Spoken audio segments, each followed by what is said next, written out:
Welcome one and all to another day here at the Damage Report. I'm John Idarola, very lucky to be joined by Jessica Burbank. Jessica, how's it going? We're back. We're back in action. John and Jessica. You're back. You're back. You're here. You've been back on the network for a few days. I know that you recently had a struggle with one of the many diseases ravaging America. I have been told by people for months, and some people for years, that COVID isn't anything that we need to worry about. What do you think? Based on your experience. The plague, not fun to get. If you can avoid getting it, definitely avoid getting it. Just it's really not fun. I was knocked out for like 5 days, just didn't leave the bed. But I lived to tell the story. Yeah, and you've had experience with it before. This is still a serious thing. Like, there's increasing amounts of COVID here in LA and around the country. There's, I think, record-breaking amounts of the flu. There's RSV as well. Everyone, make like me and don't talk to anyone ever, so you can avoid some of this stuff. But anyway, wear masks, avoid gatherings if you can. I know it's December, it's rough. I'm gonna be going to some, I'm gonna be masking up, and I've gotten whatever boosters I can have and everything. But everyone stay safe, because this is looking like it could end up being a pretty dark winter.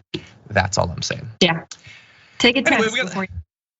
Oh yeah, also definitely take the test. That is a good idea. Like, we're gonna be having our holiday party. We are vaccinated, we're gonna be taking tests. And even then you don't know, but it's it's the best defense that can be offered. With that, we have a lot of news that we're gonna be diving into here in the show. Not only the breaking news having to do with Brittney Griner, we've got updates on the documents investigation Mar-a-Lago. They found more documents. AOC being investigated for ethics violations. We're gonna be talking about that. The New York Times about to strike. And then in the aftermath, we're diving into Bill Maher's view on young environmentalists. Which way is he gonna go? Does he like them? Does he not like them? You don't know, you have to tune in to find out. And we're gonna be talking about AI as well. I've been trying out that new chat bot that's got everyone freaked out, and I'm a little bit freaked out, I'm not gonna lie. So we're gonna be talking about that in the aftermath as well. In advance of that, please hit the like button and share the stream so that people know we're live. And if you wanna send us any comments, tweets, or super chats, we'll respond as we go. But with all that said, Jessica, you ready to start the show? Let's get into it. Let's get into it. Let's get into it with a little bit of good news, although it's good news that has left some people absolutely infuriated. Let's start with this. Moments ago, standing together with her wife Sherelle in the Oval Office, I spoke with Brittney Griner.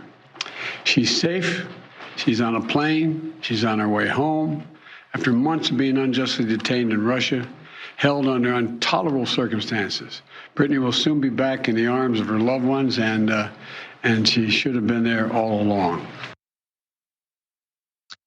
So, this is kind of a surprise. There had been multiple updates along the way having to do with Brittney Griner being arrested and eventually imprisoned in Russia. If you have not been following this, she is a American basketball star who was caught with drugs, and that became, apparently from Russia's point of view, the biggest crime of the century, I suppose. But anyway, it's led to a lot of negotiations about possible trades, and that is what ended up happening here. The trade took place in the UAE. It did involve leaving behind Paul Whelan, an American corporate security executive who remains jailed in Russia. I know that his family has been speaking out about this trade. Victor Bout, who's a Russian arms dealer, was given back to Russia as part of this deal. That's what the trade was. Jessica, what do you think? I think that this is great. I mean, Brittney Griner should have never been in prison in Russia in the first place, because using marijuana is not a violent thing to do. You're not hurting anybody else. It of course should not be illegal. This is not a reason for someone to be detained who was invited there by the country to play basketball to make some extra money. It's just ridiculous that she was ever detained. It's obviously Russia playing politics, but it's great she's home. It should have happened much sooner. Yeah, look, I think for most people, this news is being greeted as great news. The idea that she would spend one moment in a prison for what she did is madness. It's, as you say, it's them insanely playing politics, both in terms of making this big international ordeal over this, and also having the laws at all. And they're not unique in doing that. Here in the US, we most of our government officials still love to pretend that marijuana is this terrible thing. Who's to say how damaging it is or what it does to you? I mean, nobody's ever tried it. So they play politics with it, we play politics with it. Most of the legislators probably in both countries who are working to keep it outlawed have consumed at the very least marijuana on a regular basis, if not far worse substances. So it's ridiculous that she could have spent any time there. So great news that she's coming back. Of course, the nature of the trade, I understand, can be frustrating. The idea that you would have to give up an arms dealer with all of the baggage that comes with him for an athlete who had a little bit of weed, that's insulting, deeply insulting, but that is how, that's how these international things go. They don't often make sense, they're not often fair. They knew that they had leverage. They knew that a lot of people really wanted to get her back. They knew it was looking really bad for the United States and Biden that they weren't able to get her back. And so they used that to get what they wanted, which is someone who had committed far more serious crimes. I think it's hilarious that American conservatives, or this particular faction of American conservatives, are mad about this. Is the NRA seeing the tweets where they're comparing an arms dealer to someone who used marijuana? Because the way the right treats these crimes in America, I mean, selling guns is great. They love the guys who sell guns. And the party of the war on drugs and reefer madness, I mean, it seems a little bit backwards that they think the arms dealer for someone who used marijuana is a bad trade. By their standards, that would be a great trade. They love people who sell guns. Doesn't make sense to me. Exactly, and the only thing bad about guns is what influence you might be under while holding them. I mean, a gun isn't dangerous, even an AR-15. It's just if you've had a little bit of marijuana, then maybe it's a problem. But anyway, as you allude to, they are frustrated, they are angry. So we're gonna turn to that in just a second. First though, I did want to give Brittney's family a chance to weigh in. So let's go to that for just a second. BG's not here to say this, but I will gladly speak on her behalf and say that BG and I will remain committed to the work of getting every American home, including Paul, whose family is in our hearts today as we celebrate BG being home. We do understand that there are still people out here who are enduring what I endured the last 9 months of missing tremendously their loved ones. That is Sherelle Griner. And look, I can totally understand how, look, your primary concern is gonna be getting your family member back. But also, since you've been in this experience, you probably have even more compassion for other families who are in that same experience. So I understand why they would be considered allies in this shared cause, and she'd be talking about it at this. Beyond that though, anyone who tries to make a family member of Brittney Griner feel bad because of this trade, go 100% of the way F yourself, honestly. Like, they want to get their family member back. And I can only imagine what sort of social media strike back and political commentary. We're gonna turn to a little bit of the immediate stuff now, but it is not gonna go away in a day or a week. Sherelle Griner's not responsible for every little minute iteration and variation and what happens in international diplomacy. And yet I am sure that Sherelle, as well as Brittney, will face, I'm gonna say, months or years of harassment for it seeming unfair or whatever. They're gonna tie it to all sorts of stuff, and I'm already disgusted. Any final thoughts before we move on to Fox News? John, you're telling me that when the United States State Department decides to negotiate hostage situations, they're not putting the family members at the forefront and saying, you know what, you call the shots. What do you think we should do next? That's not how it goes. Yeah, I think they should release the shot of the big conference room table and the entire cabinet's there, and Sherelle seated at the head of the table, calling all that. Like, obviously they have interest, but they don't have influence or power over this. I mean, they have some influence, sort of indirectly. They don't have power over it directly, though. Leave them the hell alone.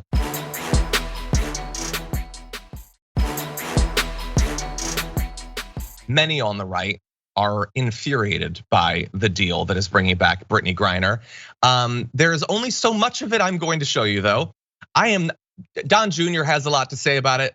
I hate him. I'm not gonna show you his comments. They're terrible. And I'm sure that on Twitter, all of them are tripping over each other in their effort to say the most disgusting thing about this deal.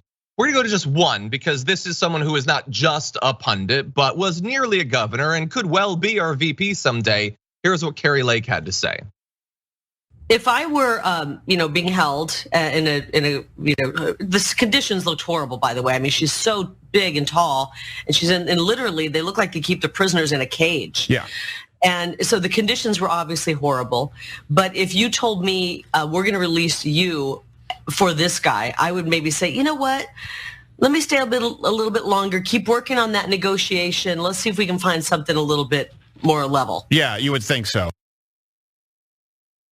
So first of all, you all just witnessed in real time Kari Lake like finding out what a prison is. It looks like they're being held in a cage because they are. They're cages. They can't leave. It's like they lock the cages. Did you know that? And they're not free.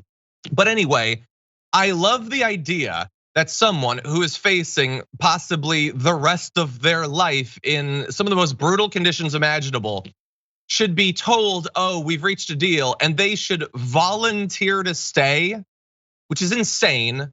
It's madness. Also, it's not up to her. They're not consulting, as we said earlier on the show, they're not consulting Cheryl. They're also not consulting Brittney. It isn't up to her on whether the deal happens. That's the whole problem. She's not free. None of this is up to her. She's just waiting to find out what happens.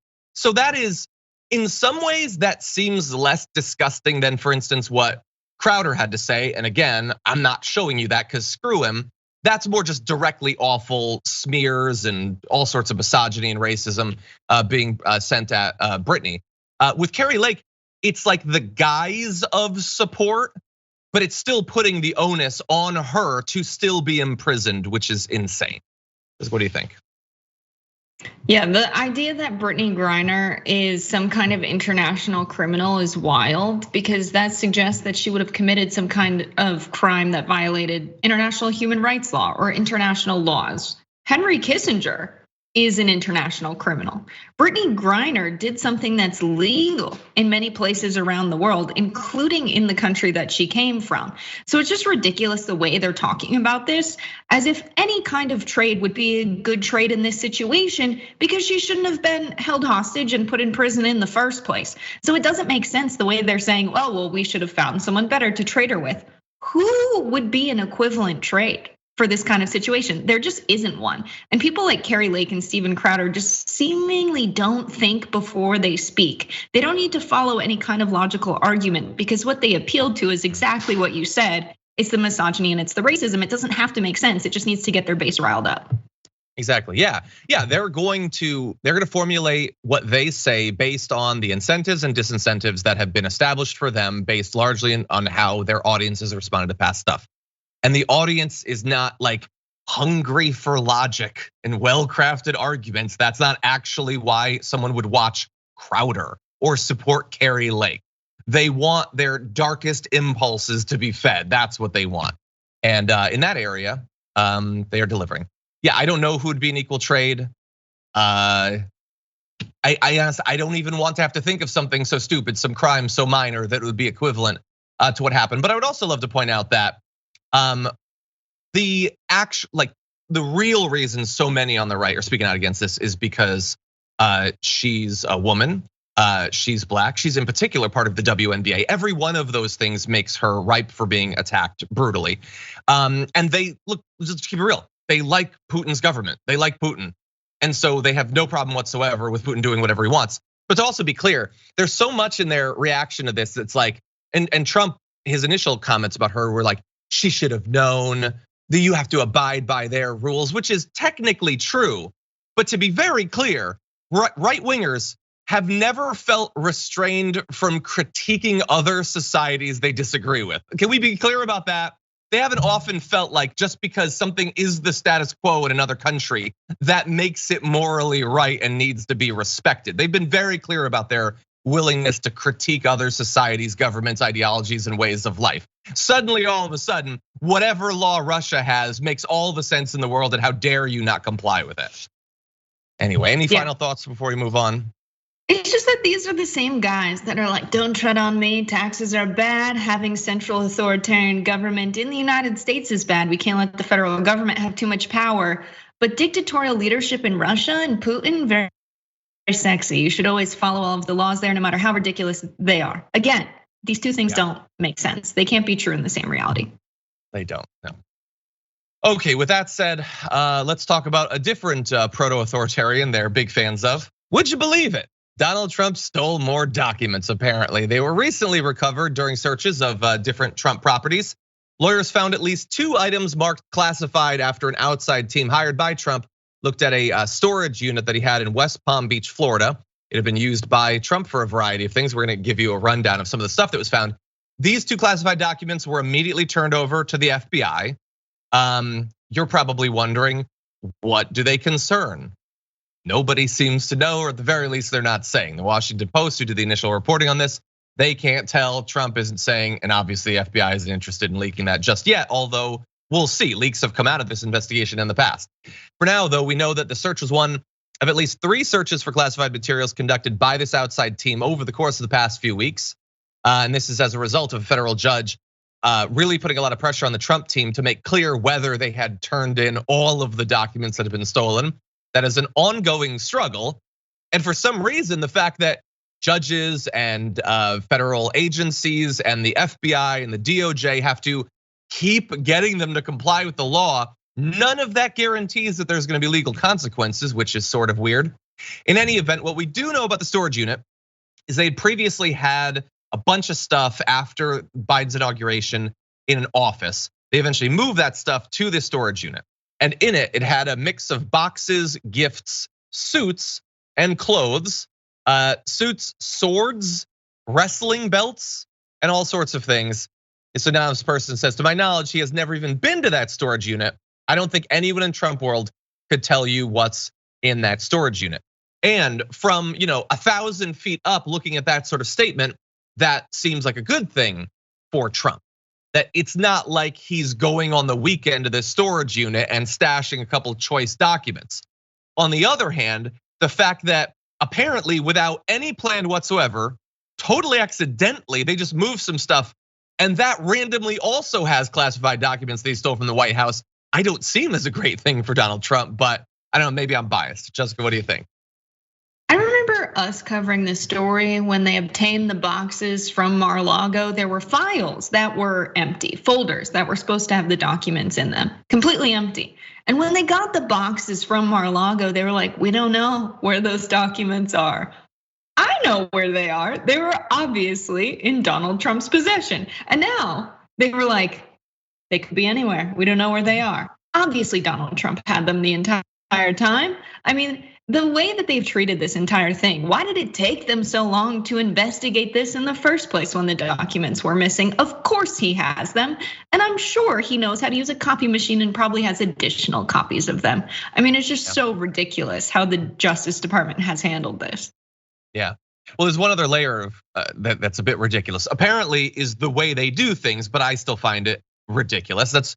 I'm not an expert on literally any of this. I'm coming to the news the way everyone else is, and some of this stuff just doesn't make sense to a relatively regular person. So let's run through this extra little wrinkle. So in addition to this storage unit, the team hired an outside company to search Trump's golf club in Bedminster and Trump Tower in New York. They also searched at least one other property. And by the way, the company that was brought in to do this is said to have special expertise in finding documents.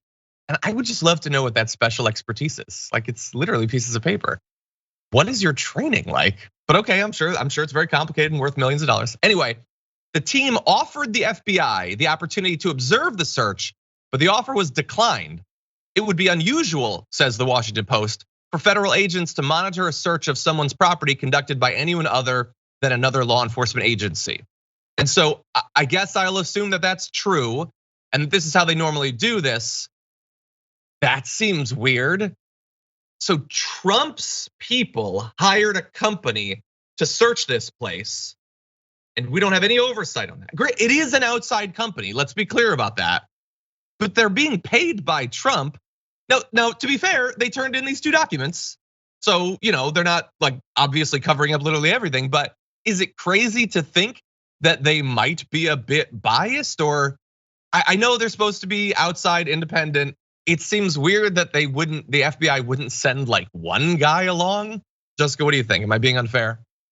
I don't know. I think this could be a situation where Trump really wants to comply and they're like, all right, buddy, we're just gonna turn over these documents. Where are they? And he's like, honestly, I don't know. I don't know where they are. That's kind of relatable because two-factor authentication for the password is not my plan B. That's my plan A. I don't know any of my passwords. I would not remember where I left these documents. I mean, they're classified documents. They're important. You're the president. Maybe you're a little bit careful, but honestly, he could have just misplaced them, John. Maybe. I mean, look, you've got the fact that he stole many documents, the fact that they clearly have been moved from place to place, and that his brain is tapioca pudding. When you combine those three things, I buy that he doesn't know where they all are. Anyway, we'll see if these 2 extra documents matter. I mean, if they are only as damning as the average stolen document, then this is a drop in the bucket, I suppose, a bucket filled up with state secrets. But we'll see, maybe they're special, I don't know. Anyway, with that said, we're gonna take our first break. When we come back, lots more news to talk about, including Representative Alexandria Ocasio-Cortez under investigation. We're gonna try to figure out why after this.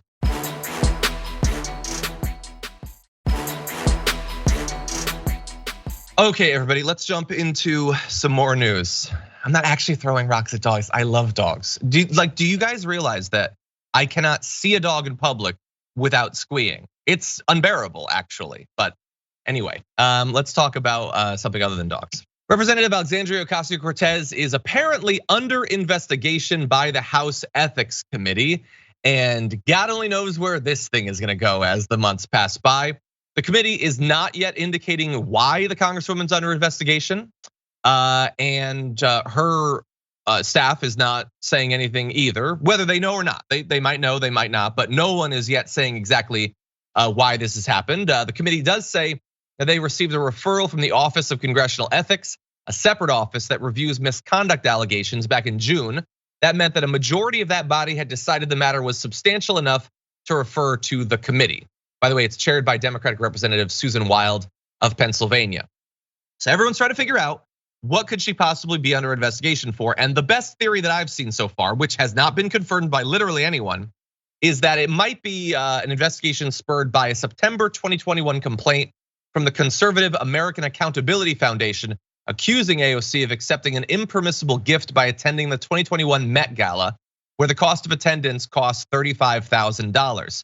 She was invited as a guest and didn't have to pay for a ticket. If you've somehow forgotten about this event, it's the one where she wore the tax the rich dress, which infuriated literally every right winger of the country.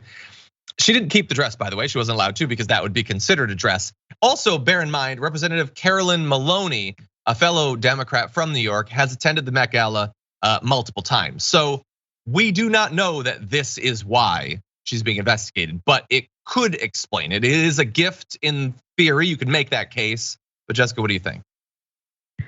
Okay, I'm a little confused as to why Miss Alexandria Ocasio-Cortez is under fire for this when hundreds of thousands of dollars have been given to our politicians so that they privatize our education. They defund public education so your children go to worse schools. They privatize the energy grid. They sell you out to corporations so now your utility bills are costing you an arm and a leg. I mean, they are bought and sold by corporations. Insider trading. Nancy Pelosi's family outperforms the market year over year, so much so that people on Wall Street created a portfolio called the Insider Portfolio that mimics her trades so you can make the same amount of money as her. I mean, it's ridiculous that her attending this event is bringing her under fire, but I have some advice for Miss AOC, and it's that if you don't want your colleagues to dislike you so much so that they investigate you, you should try being less popular. They're clearly very mad that they all weren't invited. That's my advice. Exactly. Stop being popular and cool and trendy and stylish. You dummy. Why are you doing those things? You know that that's provocative. 100%. By the way, someone in the chat had said, why is she being investigated if that other Democrat isn't? To be clear, I believe that Representative Carolyn Maloney has also been targeted for investigations for that reason. I think that's one of the reasons that people think this might be what AOC is being investigated for. Again, I want to be clear, we do not know that this is why she's being investigated. I will also say though, I agree with Jessica that considering everything that's going on, it's ridiculous that this is being focused on. I mean, as we pointed out, the Georgia Senate race was a $400 million race.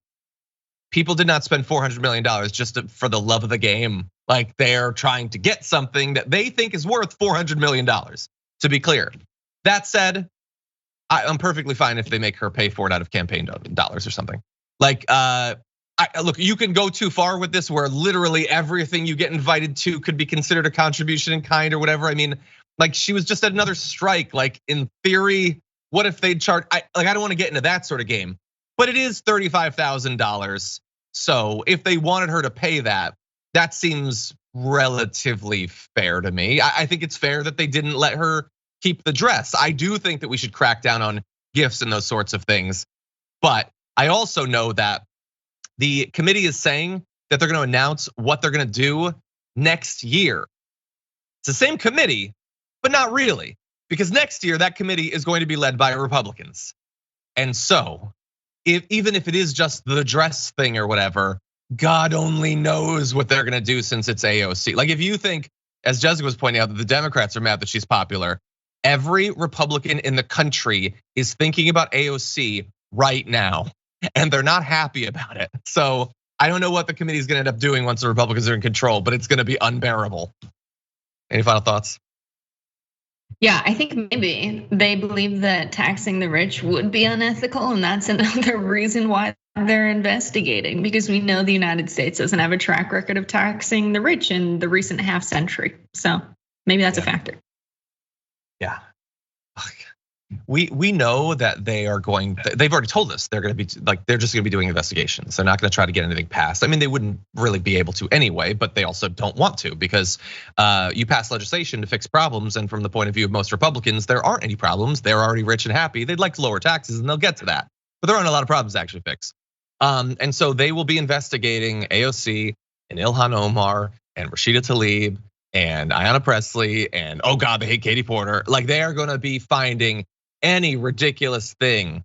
And the thing is, like if they've actually done something, if AOC has committed some sort of big ethical violation, then that should be found out. The issue is that these investigations are not predicated on a serious belief that those things have happened, and they will not be deemed a success by the right if they discover clear evidence of those things.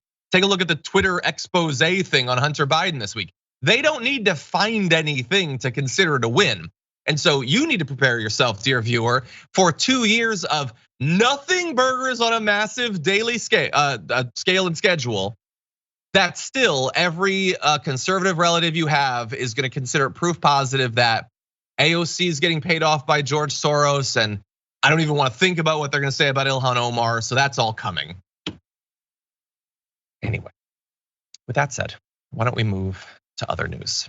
The New York Times, which for a very long time has not necessarily been a great source for news from the point of view of workers, those concerned with workers' rights, is about to get a dose of it themselves. They're about to experience a strike, which actually I believe might be live as of right now.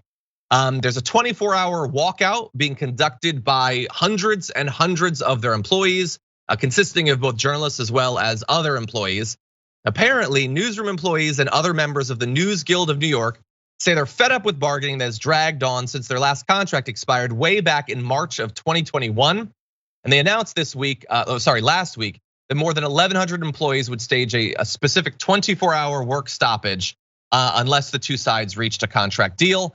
And as of last night, the union said on Twitter that a deal had not been reached. They said, we were ready to work for as long as it took to reach a fair deal, but management walked away from the table with 5 hours to go. We know what we're worth. That's great, and I like this even more. If you bring this up, they've established a needle for how likely a walkout is, and it's buried on the walkout certain thing. I like that. As someone who has to spend a lot of time on the election stuff on the New York Times, I appreciate that. But anyway, we were talking about this before the show. The New York Times isn't necessarily a place that we think of or go to get like the most pro-worker message. But they have as much right as any employee to strike if they believe they're being mistreated. What do you think? Yeah, I think they should take a page out of the playbook of the nurses' strike across the country, because the nurses aren't just striking for their own purposes to get better hours, better wages, have a less stressful work environment. They're also very concerned about the patients and how the hospital is managing the floors. I mean, they're putting patients that should be in the ICU on floors where people are treated for lower acuity cases. They don't have the resources necessary to give the patients the care they need. And they're watching people die, and they're watching healthcare in America deteriorate because of profit motives in these hospitals. So they're also on strike because they don't want to see this happen in their workplace. They're having an impact on the larger country and the industry. If you're a worker at the New York Times and you don't like what your editors are up to, you can also withhold your labor to send a message that we need to have more say over what these final stories look like. And maybe then we'll see the New York Times give better coverage towards workers' rights and labor. But I strongly feel that the type of person who takes a job at the New York Times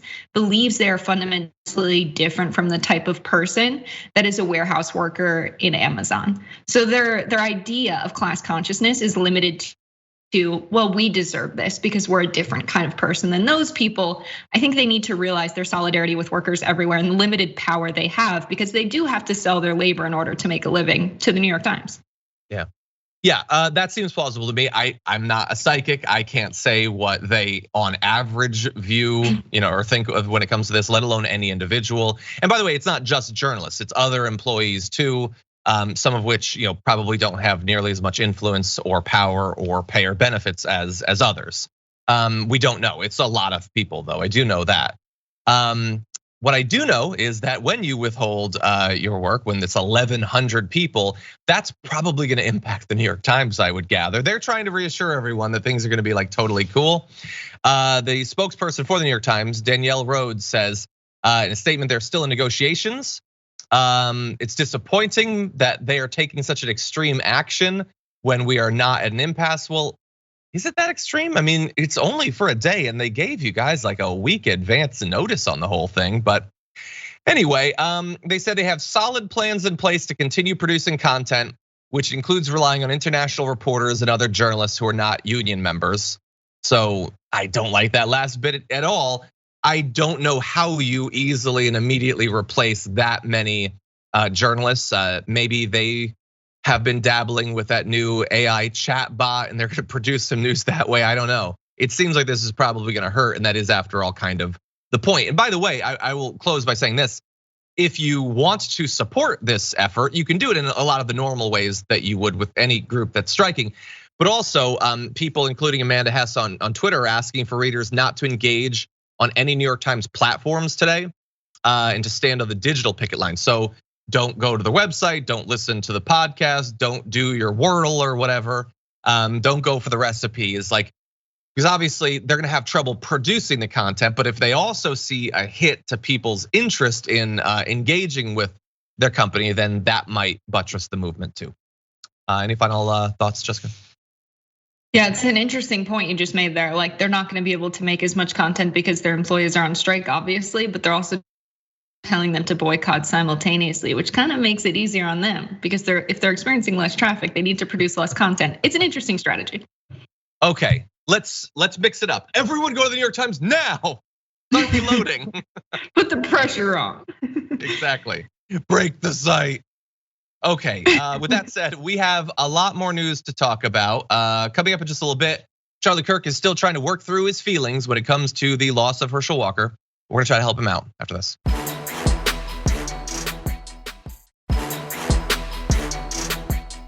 Okay, everybody, this is a story that frustrates me very deeply. Let's jump. Hold on. Ryan says John auditioning for Teen Wolf sequel. I did like that movie growing up. Anyway, not the show. I haven't seen that, but the movie's good. Okay, wait. Blue Lizard Gut says stop making fun of John's hair, or he'll be back with the bad buzz cut again. Thanks, I guess. Anyway, okay, let's talk about the news. This week, President Joe Biden signed a piece of legislation intended to stop the practice of setting up confidentiality agreements that preemptively block victims of sexual harassment from publicly speaking out about the experiences that they have. That's the good news. There is a bad side to this though that we're gonna get to. So first of all, what does it actually do? The law bars the use of non-disclosure agreements, commonly called NDAs, that employees or contractors are required to sign, often as a fundamental condition of employment. The law would make existing non-disclosure agreements unenforceable. It also would apply to any agreements between providers of goods and services and their customers. Any agreements signed after a dispute or regarding any other allegations, such as discrimination based on race or religion, would not be affected by the law.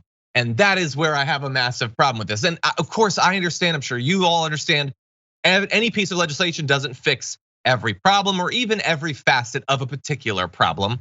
And they're saying they're going to return to this and expand on it. But my issue isn't just with the fact that it only deals with sexual harassment. That's fine, legislation can be targeted.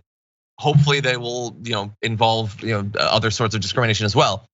But the issue is that it only affects people who had been forced to sign those agreements and then had the experiences. So if people had had the experiences of being sexually harassed, and then as a part of some sort of settlement or agreement signed an NDA, then they are still bound. There's no freeing up of them. And that bothers me. Not that they're not in some way when they sign that, I guess, free to not do it, but we understand that just like with the sexual harassment, there is massive implied explicit pressure to sign those agreements. You could be worried about your livelihood being gone if you don't, losing your career, being blacklisted, God only knows what else.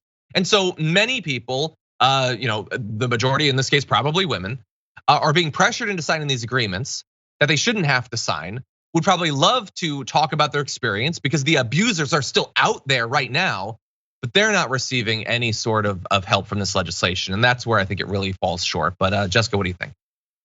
Yeah, I think that's a really good point because the legislation clearly says being forced into signing an NDA, but if that happens at the beginning of employment, you really want the job, you sign the NDA, you take it, and then eventually, you encounter some kind of terrible situation where you're experiencing sexual harassment at the workplace, bad situation. Yeah, of course you should be able to talk about that. But then, of course, there's situations where you don't sign an NDA when you start employment, something happens, and then they say, well, we're gonna settle this because we don't want this kind of bad press.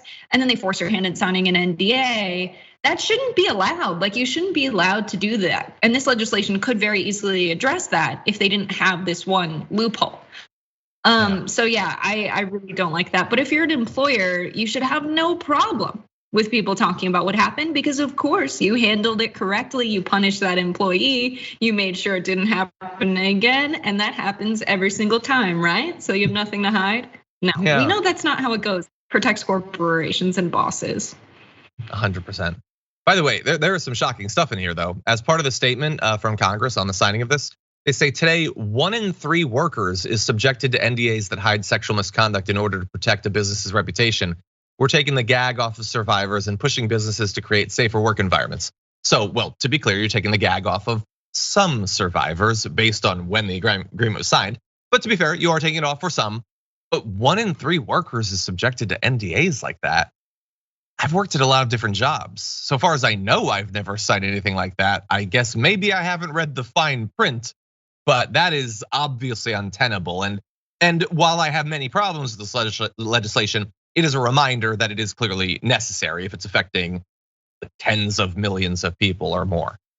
By the way, as a reminder of the sorts of areas that this will fall short, I believe it was, Ashley, our producer, points out that this isn't going to apply to, for instance, Gretchen Carlson, her NDA. That was signed as part of a reported $20 million settlement with Fox News, so she's still bound, doesn't get to talk about what happened.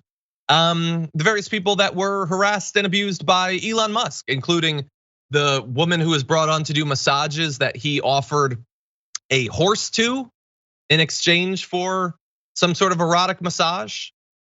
Well, they apparently had her sign an NDA after the fact. So I guess she never gets to say what happened to her, despite the fact that the guy doing the harassing is the biggest defender of free speech on the face of this earth. It's weird that he wouldn't want her talking about that. And this is particularly damning because it's one thing when, as Jessica was sarcastically talking about, the company can claim that they've moved on, they've gotten rid of the harasser. Why do we need to bring this up? But in this case, it's the same dude. He's still in charge of the company. He could still be doing these same things. We should know everything that we can about this, about the experience of these workers. But unfortunately, again, that's not going to be fixed by this legislation. Yeah, hilarious that Elon was like, my bad, do you want a pony? Like, is that something you would like, girl? So weird. No, give me $20 million like Fox News. He offered her a horse. I'll buy my own pony with the $20 million.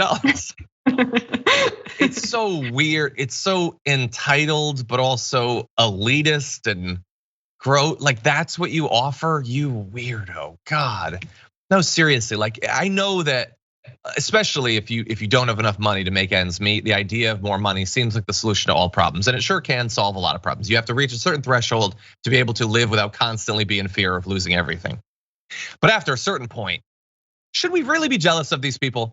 I mean, Elon Musk spends all day responding to right-wing grifters on Twitter. That's his actual life.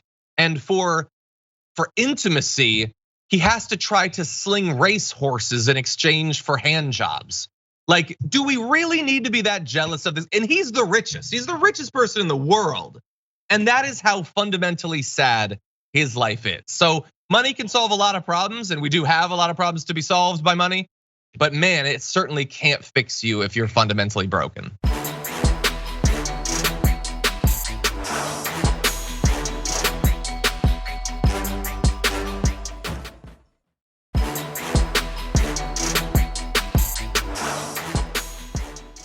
With that said, we're gonna move on to other news. Whenever we're ready, we can launch in this next video.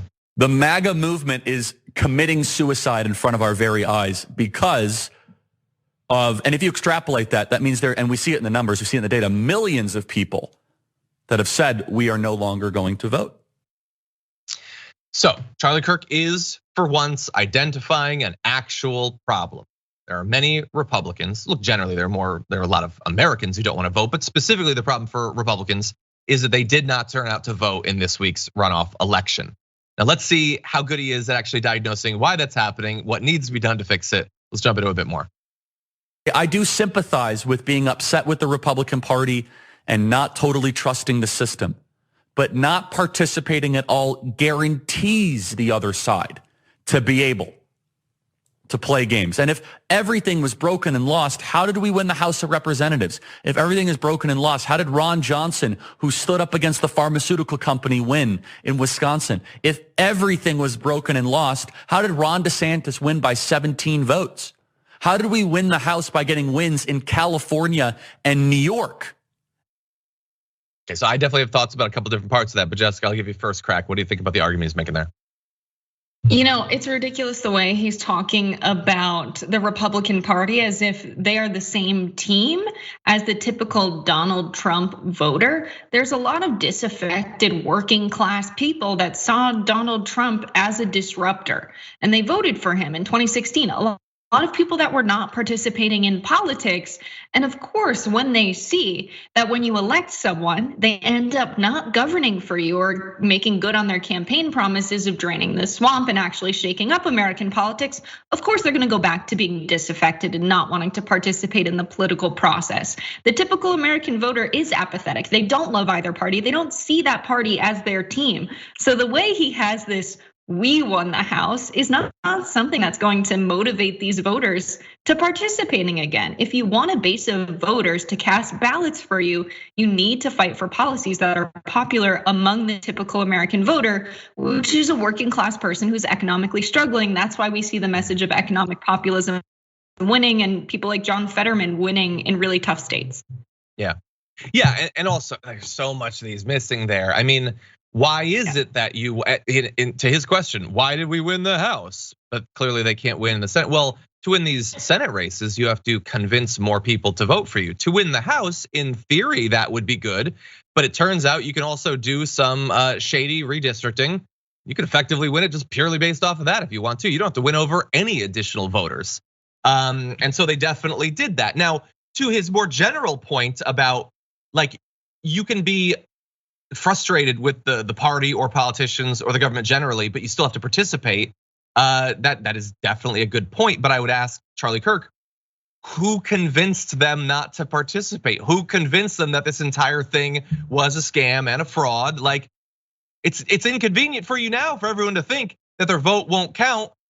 Do we want to go back and see what he had to say about 2,000 mules over the past year or so? Or the big lie, stop the steal. Remember, Charlie Kirk was busing people to the Capitol before the riot, okay? He didn't participate or whatever, supposedly, but he was not allowing the actual way that things are supposed to run to continue. He told them, don't trust the election. And what do you know? Some of them don't trust the election. But honestly, I don't think he's individually the most responsible for this. But he also doesn't seem willing to identify the person who's individually most responsible, which continues to be Donald Trump. Now, he's not the only one. They're all preaching that the whole thing is rigged and it's a scam and you shouldn't trust any of it. You shouldn't early vote. You shouldn't mail in vote, although they seem to be moving on that. But Donald Trump individually is the person most pushing that. And if they want their base to change, they can't just say like, hey, you gotta vote. They have to fight the person who's actively encouraging people to check out of the system. Jessica. Yeah, I think that's exactly right. That's the other layer to this, is that this is a self-fulfilling prophecy. If you tell people there was election fraud, the election was rigged, why on earth would they be motivated to go cast a ballot again if our elections are invalid and they're rigged and there's fraud? I mean, it's so obvious they're not thinking any steps ahead at all. They're doing whatever they can to win in the present moment, which is how they operate. And they have some long-term strategies, but the Republicans fundamentally are a party, and they have been for quite some time, that will center any issue that will get them votes while they actually govern on behalf of corporations. So we saw under Nixon, it became abortion. They could get socially conservative voters to then vote for them. Under Donald Trump, they were like, well, if we just put this guy in front of people and as the head of the party, we'll keep getting those votes, we can win the presidency. And what are we going to do? We're gonna pass tax breaks for corporations and the ultra wealthy while he's in office. But the consequence is now you're relying on this base of voters that are motivated by a guy who's just lying constantly. It's not sustainable. Yeah, 100%. And so that I think is definitely a long-term problem. I mean, look, I don't think Republican voters are affected nearly enough by how little any of their elected officials seem to care about their lives. Like, I feel like it should be abundantly clear, indisputable, that these people don't care about you and you should get rid of all of them. That isn't the case, but I do believe, as you're laying out, that they are, I think, like through osmosis, they've got to be getting a little bit of that nothing's being done. And then on top of that, though, one thing that it's possible Charlie Kirk in the full show goes into it. I'm not like most people. I have no interest in sitting down and listening to him talk for an hour. Is it possible that Herschel Walker was a terrible candidate? Is maybe that a part of it? Maybe it isn't just a generalized distrust of the system or voting, although that is a problem. I mean, after all, you will note they were able to overcome that to get Brian Kemp elected. And all of the other statewide races went to the Republicans. So we've identified a variable, actually. Like, you're implying it's a constant. It's apparently not enough for them to lose in all these other cases, but it was enough for Herschel Walker to twice be beat by Raphael Warnock. So maybe there's a reason for that. Maybe you should have someone, like maybe your efforts to apologize for and poo-poo the scandal allegations and all of his lies and all of his clear inadequacies and issues and all of that, maybe that was a bad call. Maybe you should have had a better candidate. Maybe virtually any other Republican would have easily walked away with this thing. So there's a lot of things to blame. And he is at least sort of trying to engage with the idea that there should be growth. But he's also, I think, like partly due to ignorance and partially intentionally because he doesn't want to identify that Trump is a problem. He is missing so many of the issues that they need to fix. Any final thoughts? Yeah, just that this is American politics. We have on one side people like Charlie Kirk saying, if you don't vote for your lawmakers, people who hate you will vote people in. And then you have people like Nancy Pelosi saying, give us $5, vote blue, or else they're going to keep taking your rights away. Instead of them just fighting for our rights when they had the majority and getting something done, or at least trying, even if they don't think they can get every vote, they need to pass legislation that would protect the right to abortion on a federal level. I mean, seriously, it's both sides saying the other side hates you and we don't hate you. Instead of them actually exemplifying what they're going to do and governing in a way that benefits everyday people. It's just the mess of American politics today. Exactly. Yeah, they'll try to sort of secondhand imply that they care. They talked about inflation or gas prices, but again, they're not focusing on what is actually going to be done to fix those problems. Well, unfortunately, that's all the time we have for the first hour of the show. So for those of you on the linear platforms of the podcast, thank you for listening and or watching, but there's more to come. We'll be right back.